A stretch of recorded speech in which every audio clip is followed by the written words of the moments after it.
सोचिए, एक ऐसी कहानी जहां हमारी सबसे बड़ी कमियां ही हमारी सबसे बड़ी ताकत बन जाएं।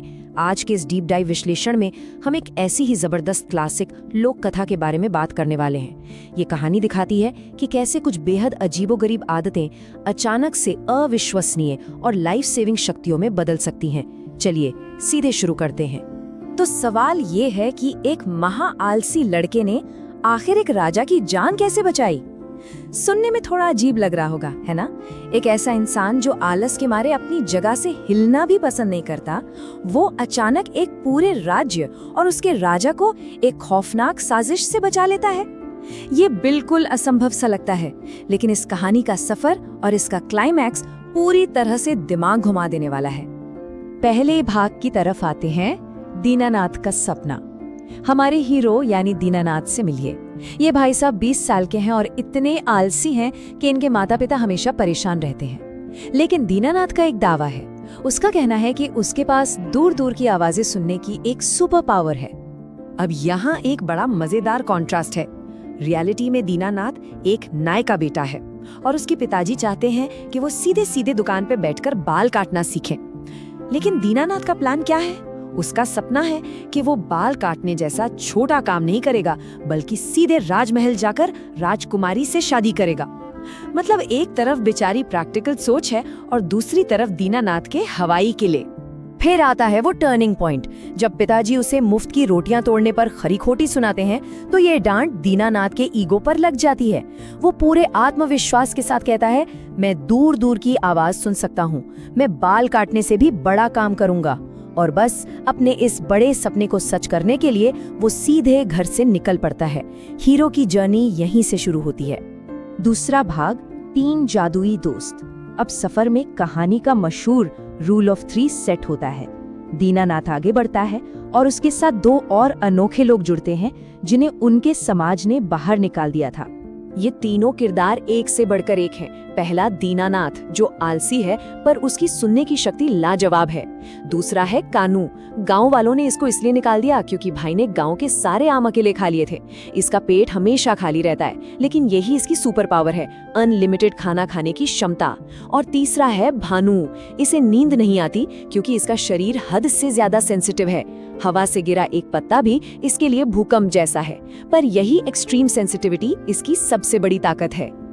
अब ये तीनों मिसफिट्स एक साथ हैं। समाज ने इनकी आदतों को अजीब समझकर रिजेक्ट कर दिया था, लेकिन इन्हें एहसास होता है कि अगर ये तीनों अपनी इन शक्तियों को मिला लें तो शायद राजमहल में इनकी किस्मत चमक सकती है। ये एक शानदार टीम बिल्डिंग मोमेंट है जहां कमजोरियां मिलकर एक मजबूत फोर्स बन जाती हैं। पर यहाँ एक बहुत बड़ा सवाल खड़ा होता है। क्या महल में बैठा एक शक्तिशाली राजा इन 3 आम और अजीब लोगों की बातों पर विश्वास करेगा? क्या ज्यादा खाना खाना या दूर की बातें सुन लेना किसी राजा को इम्प्रेस कर सकता है? टेंशन अब धीरे धीरे बढ़ने वाली है। और हम आते हैं तीसरे भाग पर, राजा के दरबार में। ये तीनों पूरे आत्मविश्वास के साथ सीधे राजा के सामने खड़े हो जाते हैं और अपने इन अजीबोगरीब दावों को उसके सामने रखते हैं। पूरा दरबार और खुद राजा इन्हें देखकर बिल्कुल शॉक्ड और कंफ्यूज्ड हैं। इनकी डिमांड्स तो सुनिए। कानू को शाही खाना चाहिए, भानु को एकदम परफेक्ट बिस्तर और दीनानाथ उसे सीधे राजकुमारी का हाथ चाहिए। राजा को लगता है कि ये एरोगेंट बेवकूफ हैं। वो चेतावनी देता है, अगर खुद को साबित किया तो इनाम मिलेगा, लेकिन अगर फेल हुए तो सीधा सर कलम यानी मृत्युदंड। स्टेक्स एकदम हाई हो चुके हैं, पर हमें पता है कि इनके पास सच में शक्तियां हैं। चौथा भाग, अनोखी परीक्षाएं। राजा की उस चेतावनी के बाद अब असली टेस्ट शुरू होने वाला है। कानू और भानु दोनों को अपनी शक्तियां साबित करनी है, वरना उनकी जान चली जाएगी।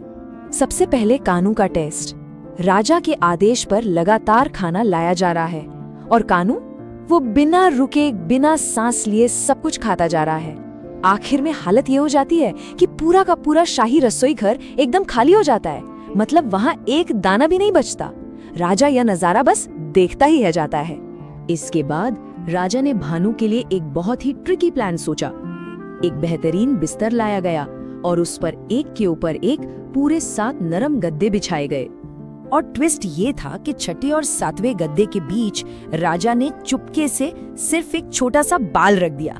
भानु बिस्तर पे लेटा पर उसे नींद आई नहीं। उसने कंप्लेन की कि उसे कुछ चुभ रहा है। जब चेक किया गया तो पता चला कि भानु की उस एक्सट्रीम सेंसिटिविटी ने 7 गद्दों के नीचे रखा वो एक बाल भी महसूस कर लिया था।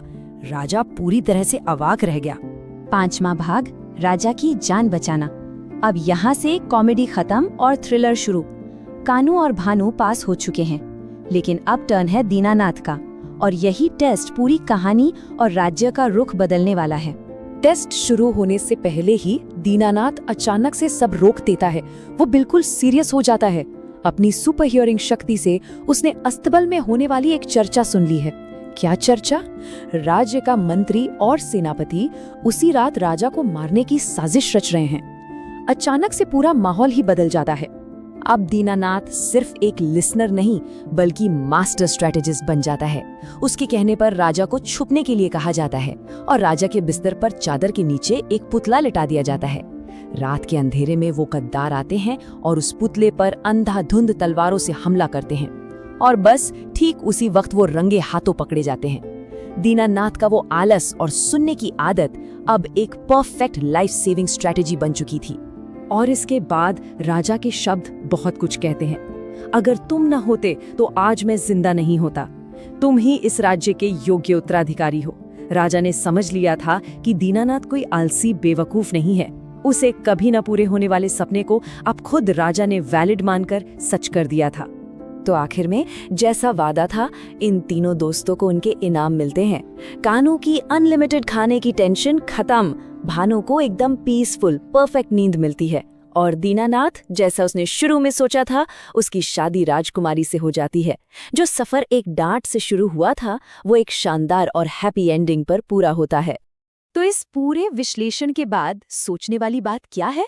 क्या ये अजीब लगने वाली आदतें या जिन्हें हम बस कमियां समझते हैं वो असल में सही जगह और सही वक्त का इंतजार कर रही होती हैं?